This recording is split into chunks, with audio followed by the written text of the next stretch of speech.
Good morning बच्चों। Class 9th में online class में आपका स्वागत है। 9th क्लास में हम कौन सा सब्जेक्ट बच्चों पढ़ रहे हैं? साइंस सब्जेक्ट पढ़ रहे हैं। और साइंस में हमारा लेसन 1 शुरू हो गया था, अध्याय 1 शुरू हो गया था। अध्याय 1 कौन सा था? हमारे आसपास के पदार्थ। ठीक है बच्चों, हमारे आसपास के पदार्थ। तो हमने इसमें क्या पढ़ा है, मतलब इसके पहले वाले वीडियो में कि हमने देखा था कि पदार्थ क्या है। तो वे सभी वस्तुएं जिनका द्रव्यमान होता है और स्थान घेरती हैं वो क्या कहलाती हैं? पदार्थ कहलाते हैं। उसके बाद हमने देखा था कि पदार्थ के जो कण रहते हैं वो बहुत छोटे छोटे कणों से मिलकर बना रहता है। पदार्थ जो है वह बहुत छोटे छोटे कणों से मिलकर बना रहता है। इसके लिए हमने क्रियाकलाप भी किए थे। फिर हमने देखे थे कि पदार्थ के विशेषताएं क्या है ना। पदार्थ के कणों के हमने विशेषताएं देखी थी कि क्या क्या है। तो हमने देखा था कि इसकी विशेषताएं क्या है। तो एक हमने देखा कि पदार्थों के बीच में रिक्त स्थान होता है। फिर हमने दूसरा देखा था पदार्थ के कण निरंतर गतिशील होते हैं। फिर हमने देखा था कि पदार्थ के कण एक दूसरे को आकर्षित करते हैं। उसके बाद बच्चों हमने पढ़ा था कि पदार्थ की अवस्थाएं पढ़ी थी। ठीक है, पदार्थ की अवस्थाएं पढ़ी थी। तो पदार्थ की हमने अवस्थाएं कितनी अवस्थाएं होती हैं बच्चों? पदार्थ की 3 अवस्थाएं होती हैं, ठोस, द्रव और गैस। तो ठोस, द्रव और गैसीय अवस्था हमने पढ़ी थी। आज बच्चों हम क्या पढ़ेंगे कि पदार्थ अपनी अवस्था को बदल सकता है। ठीक है, क्या पदार्थ अपनी अवस्था को बदल सकता है? तो आज हम पढ़ेंगे पदार्थ की अवस्थाओं में परिवर्तन। ठीक है, पदार्थ अपनी अवस्था में उनके परिवर्तन कैसा होता है हम देखते हैं। तो हमने देखा कि पदार्थ कितनी अवस्थाओं में पाया जाता है? 3 अवस्थाओं में मिलता है ना। पदार्थ कितनी अवस्थाओं में मिलता है? 3 अवस्थाओं में मिलता है ना। ठोस, अब ठोस जैसे आपको पढ़ा होगा तो ठोस हम किसे कहते हैं? जो बर्फ़ है वो कौन सी अवस्था है पदार्थ की? ठोस अवस्था है। फिर जल है ना, जल कौन सी अवस्था है? जितने भी जल रहता है ना, पानी है, वो पदार्थ की द्रव अवस्था है। और तीसरा जल वाष्प जो है वो पदार्थ की गैसी अवस्था है। तो क्या होता है कि अवस्था में क्या होता परिवर्तन के पदार्थ पर क्या प्रभाव पड़ता है ये हम देखते हैं। तो गर्म करने पर बच्चों जो बर्फ़ है, बर्फ़ को आप देखते हो फ्रिज में रखते हो और जब फ्रिज में से बाहर निकाल लेते हो तो क्या होता है? द्रव अवस्था में आ जाता है। ठीक है ना, द्रव अवस्था में हो जाता है। तो गर्म करने पर बर्फ़ पानी में परिवर्तित हो जाता है और पानी को गर्म करने पर वो वाष्प में परिवर्तित हो जाता है। इसके लिए हमने एक प्रैक्टिकल क्रियाकलाप किया बच्चों, है ना। तो क्या है क्रियाकलाप कि हमने क्या किया कि क्रियाकलाप हमने कौन सा किया कि यहाँ पे हमने देखो बच्चों किया है क्रियाकलाप कि एक बीकर में हमने बर्फ़ का टुकड़ा लिया है ना, और उसको इस प्रकार लगा दिया थर्मामीटर कि थर्मामीटर बल्ब को छू रहा हो। फिर हमने देखा कि धीमी आंच पर बीकर को हमने जैसे ही गर्म करना शुरू किया तो क्या होता है? बर्फ़ क्या होती है? पिघलने लगती है। और पिघल कर किस में परिवर्तित हो जाती है? जल में परिवर्तित हो जाती है। तो इसे हमें इसका हमको क्या करना है? तापमान नोट करना है। अब ठोस से द्रव में अवस्था वाला जो परिवर्तन है उसका हमने तापमान नोट कर लिया। अब एक बीकर में एक कांच की छड़ डालें और हिलाते हुए गर्म करें। ठीक है, उसी बीकर में क्या करना है? हमको कांच की एक छड़ डालना है और हिलाते हुए गर्म करना है। जब तक जल उबलने ना लगे तब तक हमको क्या करना है? उसको गर्म करना है ना। और थर्मामीटर में जो माप होती है उसे हमें बराबर देखता रहना है कि उसमें कितनी नाप हो रही है। और जब तक कि अधिकतर जल वाष्प ना बन जाए जब तक हमको क्या करना है? बीकर को गर्म करना है। तो पहले क्या हुआ है ना कि बर्फ़ क्या है? जल अवस्था में परिवर्तित हुई और उसके बाद जल के द्रव अवस्था से गैसीय अवस्था में जो परिवर्तन हुआ उसका तापमान हमने नोट कर लिया। ठीक है बच्चों, उसका हमने तापमान गर्म कर लिया है। तो इस प्रकार क्या होता बच्चों कि जब मतलब बर्फ़ पिघल कर द्रव में परिवर्तित हो जाता है ना, तो जिस न्यूनतम ताप पर ठोस पिघल कर द्रव बन जाता है उसे हम क्या कहते हैं? गलनांक कहते हैं। क्या कहते हैं उसे? गलनांक। तो जिस तापमान पर मतलब वायुमंडलीय दाब पर कोई ठोस पिघल कर द्रव बनता है तो वह क्या कहलाता है? इसका गलनांक कहलाता है। तो क्या है बर्फ़ का गलनांक क्या है? 0, है ना, 0 से शुरू होता है, अर्थात इसका गलनांक क्या है?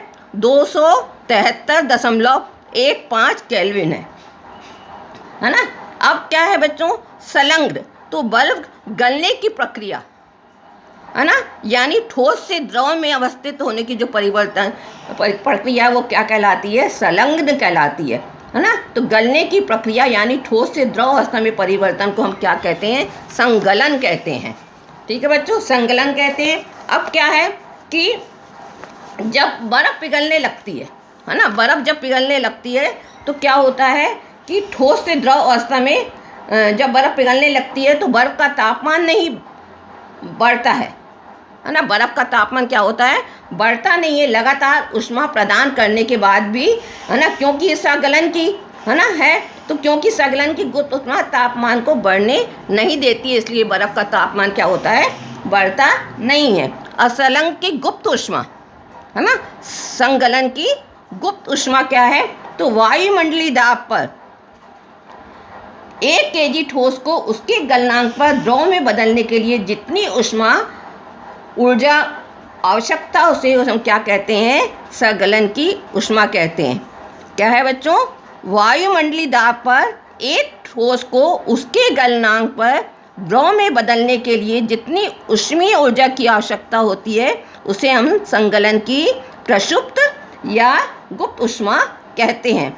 अर्थात 0 डिग्री सेल्सियस है ना, जिसको हम किससे शो करते हैं? 273 केल्विन पर। तो उस पर जल के कणों की ऊर्जा उसी तापमान पर बर्फ के कणों की ऊर्जा से अधिक हो जाती है। तो ये आपने देख लिया बच्चों क्या है। अब क्वथनांक, है ना, क्वथनांक क्या है? मतलब जब बर्फ द्रव में बदलती है तो गलनांक कहलाता है। जब बर्फ उबलने, मतलब पानी उबलने लगता है, किस तापमान पर वो उबलने लगता है वो क्या कहलाता है? क्वथनांक कहलाता है ना। तो बॉइलिंग पॉइंट, क्वथनांक को क्या कहते हैं? हम बॉइलिंग पॉइंट कहते हैं।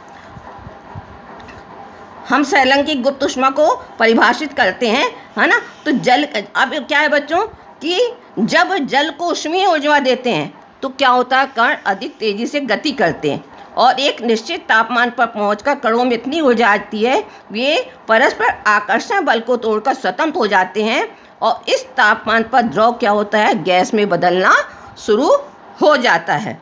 वायुमंडलीय दाब पर वह तापमान जिस पर द्रव उबलने लगता है उसे हम क्या कहते हैं? क्वथनांक कहते हैं।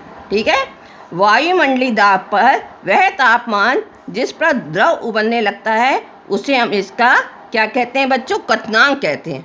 ठीक है, अब जल का क्वथनांक कितना है ना? जल का क्वथनांक कितना है? 373 केल्विन, 373 केल्विन, है ना। अब क्या है? जल पहले द्रव में बदला तो उसका कितना था? 273, और 100 डिग्री पर ये उबलने लगा तो इसका कितना हो गया? दोनों को प्लस किया तो 373 केल्विन हो गया। ठीक है बच्चों, अब वाष्पीकरण की गुप्त ऊष्मा, वाष्पीकरण की गुप्त ऊष्मा क्या है उसको हम देखते हैं। तो वाष्पीकरण की गुप्त ऊष्मा क्या है? वायुमंडलीय दाब पर 1 kg द्रव को उसके क्वथनांक पर वाष्प में बदलने के लिए उसे वाष्पीकरण की गुप्त ऊष्मा कहते हैं। ठीक है, अब क्या है बच्चों? जब पानी को उबाला जाता है ना, जब पानी को उबाला जाता है तो उसके तापमान में वृद्धि नहीं होती है। पानी को उबालने पर क्या होता है? उसके तापमान में वृद्धि नहीं होती है, तापमान 100 डिग्री सेल्सियस ही रहता है। क्यों? इसका कारण क्या है? क्योंकि वाष्पीकरण की गुप्त ऊष्मा पानी के कणों के बीच के आकर्षण बल को तोड़ती है। ठीक है, इसके बाद इसमें क्या है? तापमान में परिवर्तन से, जो तापमान में परिवर्तन होता है उससे क्या होता है? पदार्थ की अवस्था को एक से दूसरे में बदला जा सकता है। ठीक है, एक से दूसरे में बदला जा सकता है। जैसे यहाँ आरेख दिया गया है आपका, है ना। क्या दिया गया है ये देखिए, आरेख दिया गया है, ये देखो। ठोस अवस्था, है ना, उसमें ऊष्मा दिया तो हमने द्रव अवस्था में हो गया। फिर द्रव अवस्था से ऊष्मा देने पर क्या हुआ बच्चों? गैसीय अवस्था में परिवर्तित हो गया है। उसके बाद क्या है? यदि गैसीय अवस्था को हम उसमें शीतल करते हैं तो क्या होता है? द्रव अवस्था में, और द्रव अवस्था में यदि और शीतल हम करते हैं तो वो ठोस अवस्था में परिवर्तित हो जाता है। तो हम क्या कह सकते हैं कि तापमान बदलकर हम पदार्थ को एक अवस्था से दूसरी अवस्था में बदल सकते हैं। ठीक है, क्या तापमान बदल कर, है ना। यदि हमने तापमान बदल के जैसे ठोस को हमने ऊष्मा दी तो वो द्रव अवस्था में हो गया, द्रव ऊष्मा दी तो हम गैसीय अवस्था में हो गया, गैसीय अवस्था को हमने और शीतलता दी तो वो द्रव अवस्था में हो गया, फिर द्रव अवस्था में शीतल से वो क्या होता है, ठोस में बदल जाता है। तो क्या है, तापमान बदलकर हम एक दूसरे पदार्थ को एक अवस्था से दूसरी अवस्था में बदल सकते हैं। अब गर्म करने पर पदार्थ की अवस्था बदल जाती है।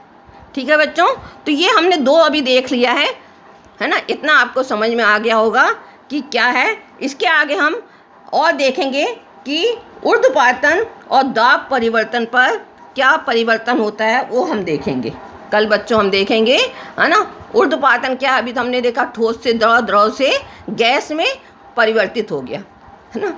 अब इसके बाद कल हम देखेंगे कि कुछ वस्तुएं हैं जो ठोस से द्रव में परिवर्तित हुए बजाय सीधे क्या होती हैं, गैसीय अवस्था में परिवर्तित होती है। तो बच्चों इतना आपको समझ में आ गया है। इसके आगे का हम कल देखेंगे, है ना। बच्चों जितना हम पढ़ाते जा रहे हैं उसको आपको अपनी कॉपी में नोट करना, वीडियो आपको बहुत अच्छे से देखना है। ठीक है बच्चों, ओके बच्चों, थैंक यू बच्चों।